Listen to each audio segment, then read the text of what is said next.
Hello, everyone, welcome back to the channel. Today's story is one that has sent shockwaves through the Middle East and beyond.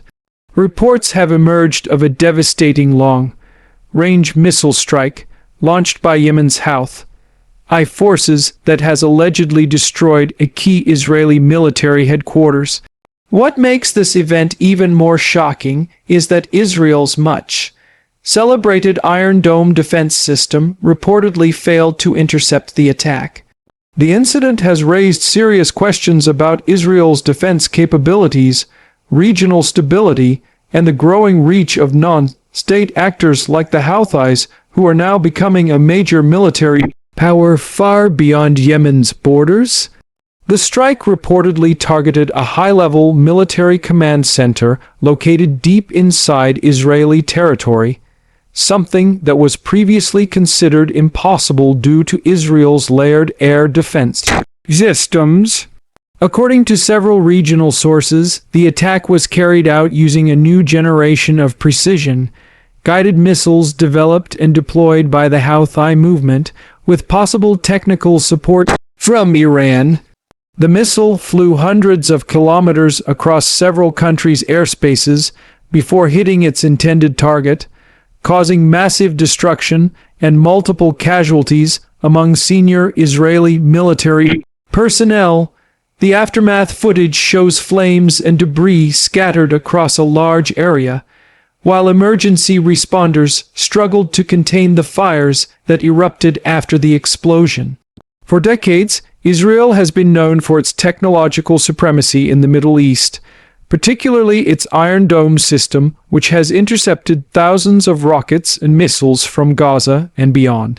However, this latest attack has proven that the system may not be as invincible as it once seemed. The Iron Dome was designed primarily to counter short and medium-range threats like Qassam and Grad rockets, not advanced long-range ballistic missiles with high precision and unpredictable trajectories.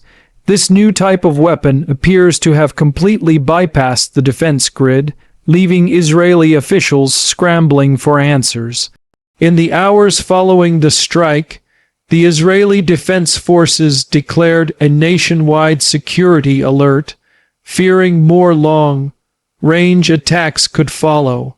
Air raid sirens were reported in multiple cities, and civilians were urged to take shelter. The political establishment in Tel Aviv was thrown into chaos as emergency meetings were called, and Prime Minister Benjamin Netanyahu, who was briefed on the full extent of the damages. Unverified reports suggest that several senior military officers were inside the targeted headquarters when the missile struck, leading to casualties among the top ranks of the Israeli command structure. The Houthis, officially known as Ansar Allah, quickly claimed responsibility for the attack, declaring it as retaliation for Israel's role in the ongoing Gaza conflict and its alleged air operations. In Yemen, in a televised statement, a Houthi spokesperson said that their missile forces had successfully penetrated Israeli airspace and delivered a direct hit on the Zionist regime's military center. The spokesperson warned that this was only the beginning of a new phase in their confrontation, vowing more attacks if Israel continued what they called aggression in the region. This statement sent ripples through the Arab world. For years, the Houthis were seen as a localized resistance group fighting against the Saudi-led coalition in Yemen. But over time, their capabilities have evolved dramatically, especially in the fields of drone warfare and ballistic missiles. The group has repeatedly targeted Saudi Arabia and the United Arab Emirates with increasing accuracy. Now, by striking Israel directly, they have demonstrated that their strategic reach extends far beyond the Arabian Peninsula. Experts believe that Iran has played a major role in upgrading Houthi capabilities, providing both training and technology. Iranian-made missiles like the Qiyam and Zulfikar have similar design characteristics to those reportedly used in this latest strike. The close alliance between Iran and the Houthis has long been a source of concern for both Israel and the Gulf states. If the Houthis can now reach Israel, it means Tehran has effectively created a new strategic front that can threaten Israel from the south, in addition to Hezbollah's presence to the north. In Lebanon, the psychological impact of this event cannot be understated. Israel has long prided itself on being one of the most secure nations in the world, capable of neutralizing any threat before it gets close. Yet, this strike has shattered that sense of invulnerability. The Israeli public, already weary from ongoing conflicts and political instability, is now facing a new and frightening reality that enemies from distant lands can reach deep inside their borders, with devastating consequences. In the aftermath, international reactions have been swift. The United States expressed deep concern over the escalation and reiterated its commitment to Israel's defense. However, even Washington is reportedly assessing how a non-state group managed to launch such a sophisticated attack undetected. Russia and China, meanwhile, have remained silent, watching closely as the balance of power in the Middle East shifts yet again.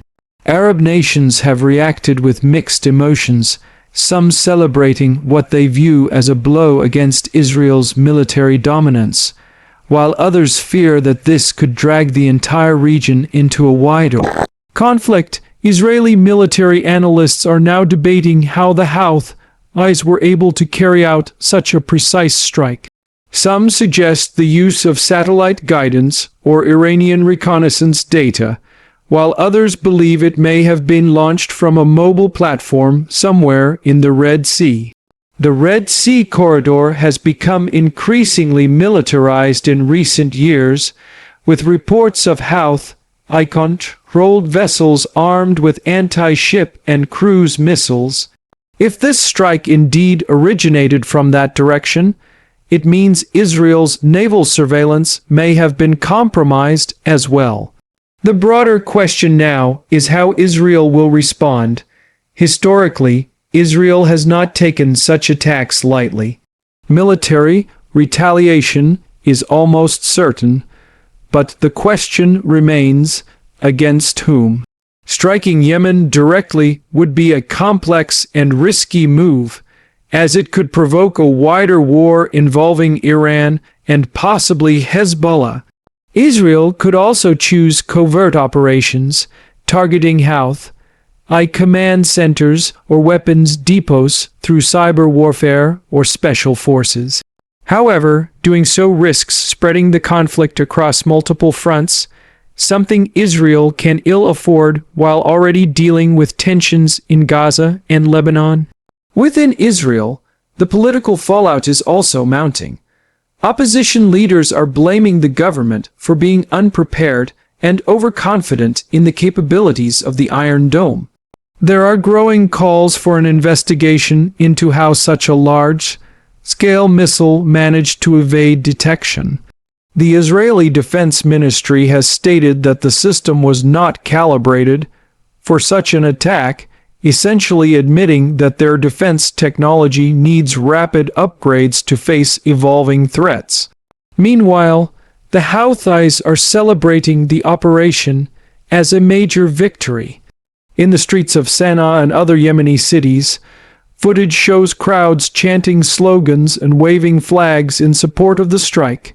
Their media outlets are portraying it as proof that resistance can reach even the most fortified enemies. This narrative is resonating across parts of the Arab world where anti-Israel sentiment runs deep, further amplifying the Houthi status as a growing regional power. What makes this situation even more complex is the timing. The region is already on edge due to the ongoing Gaza war. Hezbollah's increasing activity in northern Israel, and Iran's bold diplomatic maneuvers across the Middle East. The Houthi attack adds yet another explosive dimension to an already volatile landscape. Each of these fronts, Gaza, Lebanon, Syria, Iran, and now Yemen, represent potential flashpoints that could ignite into a much larger confrontation. Geopolitical analysts are warning that this could be a turning point in Middle Eastern warfare. For decades, the region's conflicts were mostly fought through proxies and limited engagements. But this event may mark the start of a new era, where non-state actors like the Houthis possess long-range strike capabilities once reserved only for powerful nation-states. This could embolden other groups to pursue similar capabilities, fundamentally altering the region's security architecture. Israel's intelligence community is now racing to reassess its threat maps. New satellite imagery, radar analysis, and digital forensics are being used to trace the missile's path. If confirmed, this strike will go down as one of the most serious breaches of Israeli airspace in modern history. The implications extend far beyond the physical damage. It's a blow to the reputation of Israel's defense systems, especially those marketed globally as the most advanced on Earth. Global defense experts are also studying the incident closely. The Iron Dome's reported failure is sparking debates among military strategists worldwide about the future of air defense. Modern missile technology is evolving rapidly, with systems becoming faster, stealthier, and more unpredictable. Nations that rely heavily on missile shields, from Saudi Arabia to South Korea, are now questioning whether their own defenses could withstand such an assault. Meanwhile, Israel's allies in Europe and the U.S. are pushing for a diplomatic response to prevent escalation. Behind closed doors, however, there are growing fears that Israel might take unilateral military action. Israeli officials have long stated that any attack on their command centers or nuclear facilities would be considered a red line. If they interpret this Houthi strike as such, retaliation could come swiftly and decisively, possibly targeting Iranian-linked assets across the region.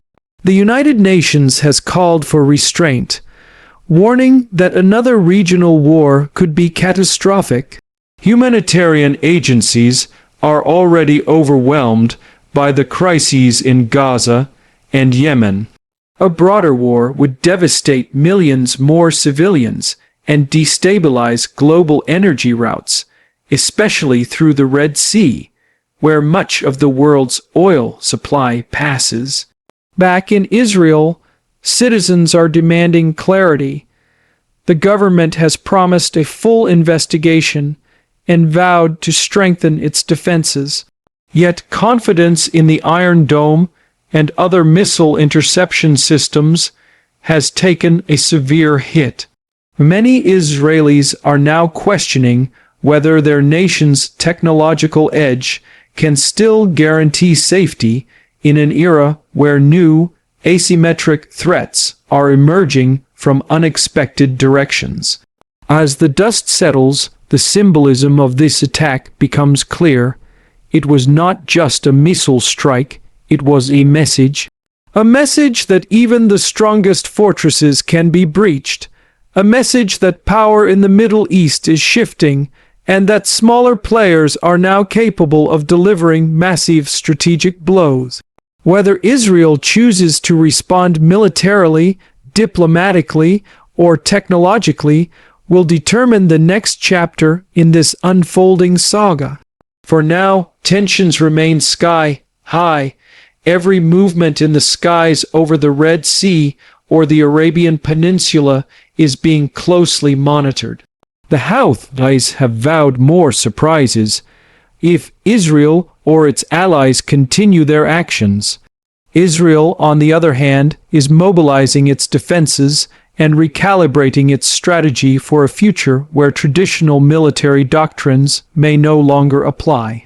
This incident will likely be remembered as one of the most defining moments in modern Middle Eastern warfare, a moment when a group once dismissed as a ragtag militia managed to shake one of the most powerful military forces in the world. The message is clear: the game has changed, and everyone is watching what happens next.